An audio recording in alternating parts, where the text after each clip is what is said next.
Let's try a simple command.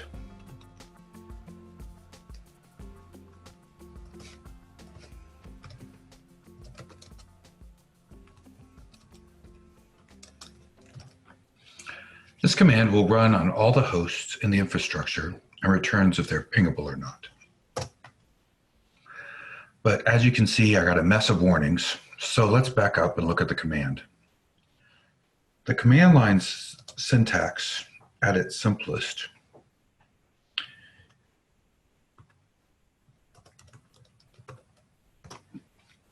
is Ansible, host pattern, and then options.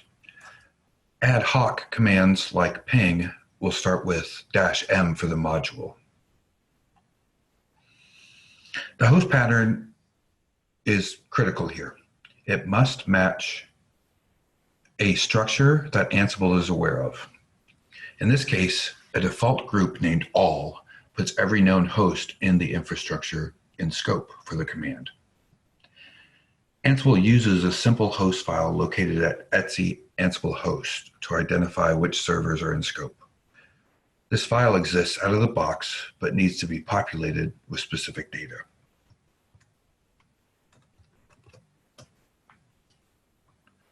You can add granularity to inventory by configuring the Ansible host with labels that fit your infrastructure and organization.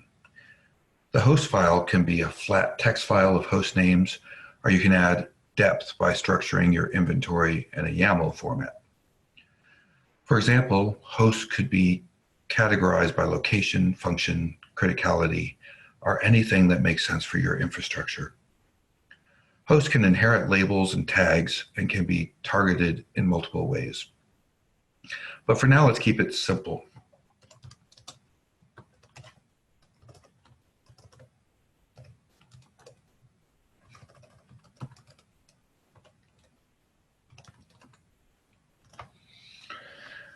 The example file that comes with the installation gives you a lot of initial options, and the online documentation gives you even more. I'm just going to add a couple of IP addresses for virtual hosts to the end of the host file.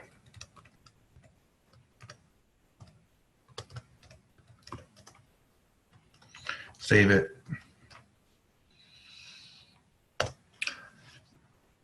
By doing that, when I run my ping command, Ansible will know what IP addresses to ping. We just need one more thing to make sure that the Ansible ping command works, and that's adding the control node's public SSH key to each server in the infrastructure for authentication. I've already added this key to the SSH authorized keys files in our demo servers. If we use Ansible to provision new hosts, we can ensure that the control node's public SSH key is part of the build automatically. Now let's run the command again.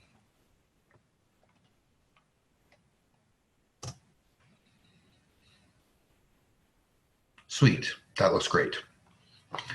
If I add a phantom IP to our Ansible host file, we can see what a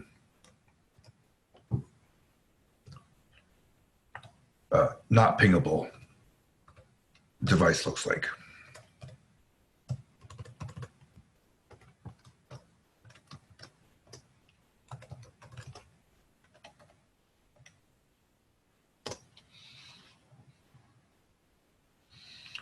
So we get our 2 successes as expected. Ansible has used SSH to reach these servers. However, it can't reach the phantom server, and we get an appropriate response.